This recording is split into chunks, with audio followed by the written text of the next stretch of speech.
After months of informing the rest of us that Ukraine's territorial integrity is more important than our own, it looks like the Biden administration may finally be getting the conflict it has longed for. Multiple outlets are reporting tonight that Russian military units may soon move across the border into eastern Ukraine.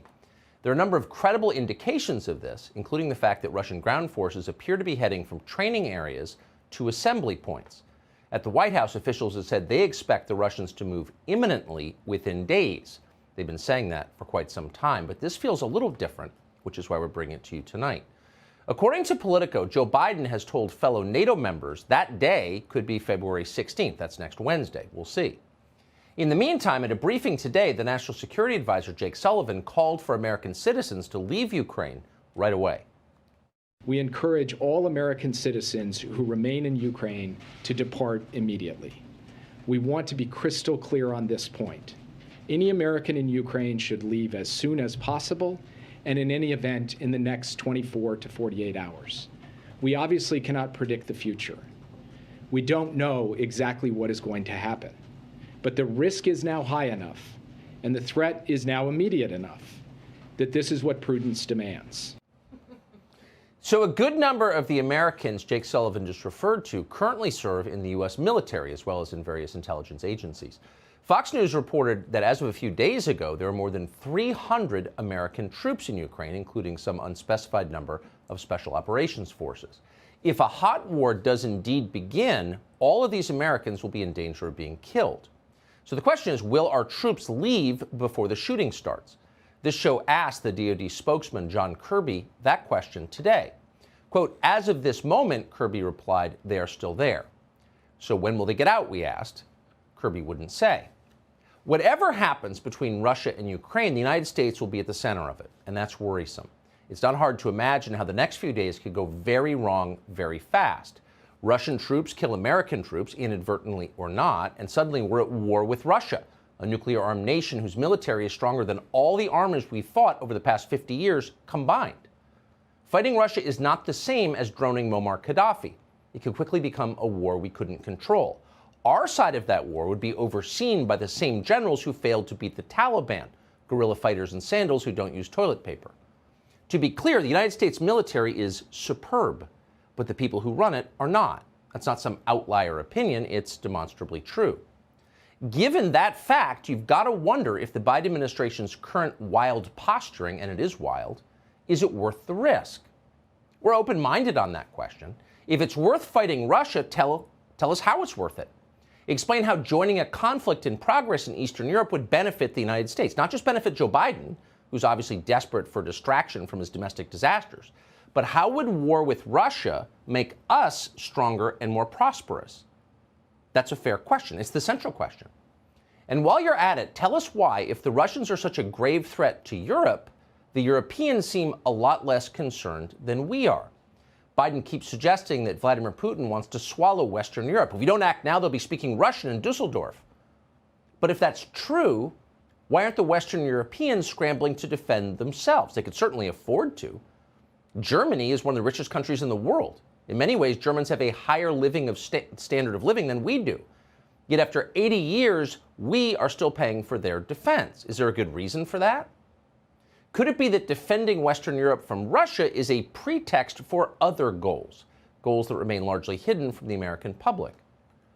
Again, it is worth asking those questions and then demanding clear and logical answers to them. In fact, it's essential to do that. A lot hangs in the balance. In the current environment, however, it's not easy. Skepticism is immediately denounced as disloyalty.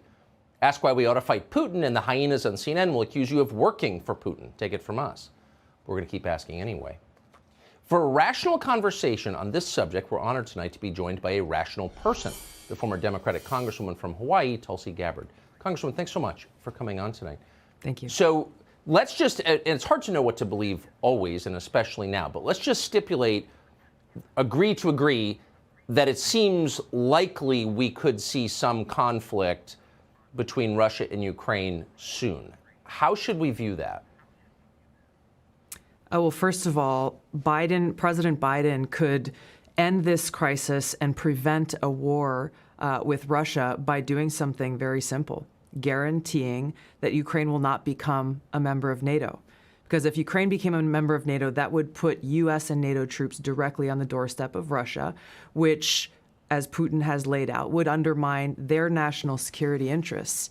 The reality is that it is highly, highly unlikely that Ukraine will ever become a member of NATO anyway. So the question is, why doesn't President Biden and NATO leaders actually just say that and guarantee it?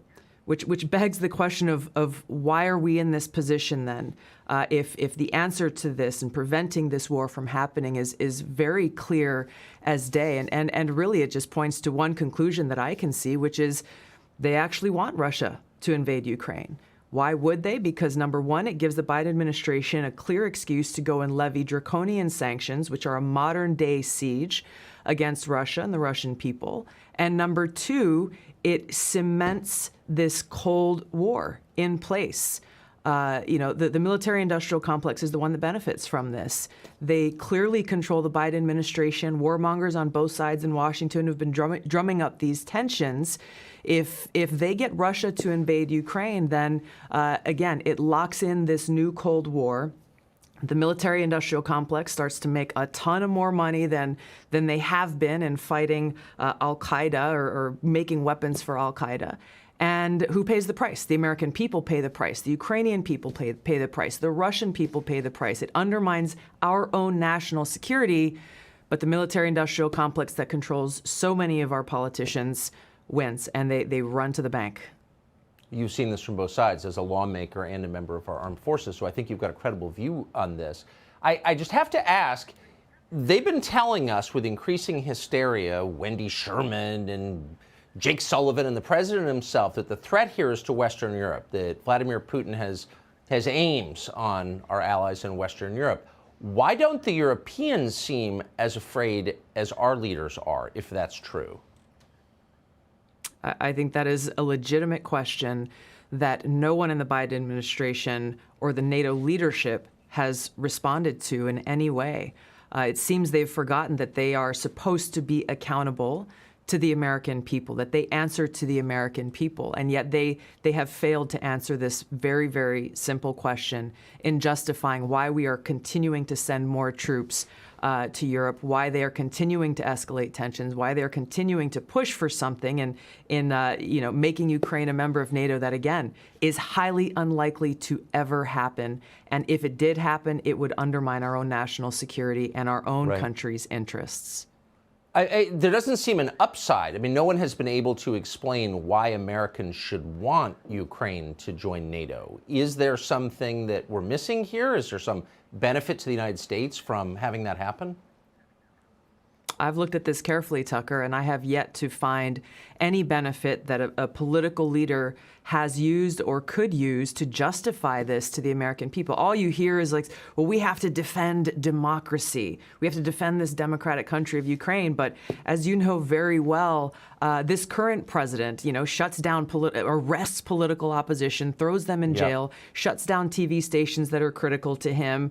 I have a hard time seeing how President Biden or anyone can say with an honest face, we are defending democracy. And the reason is because our own government has publicly supported these authoritarian actions by the Ukrainian president in shutting down their own political opposition.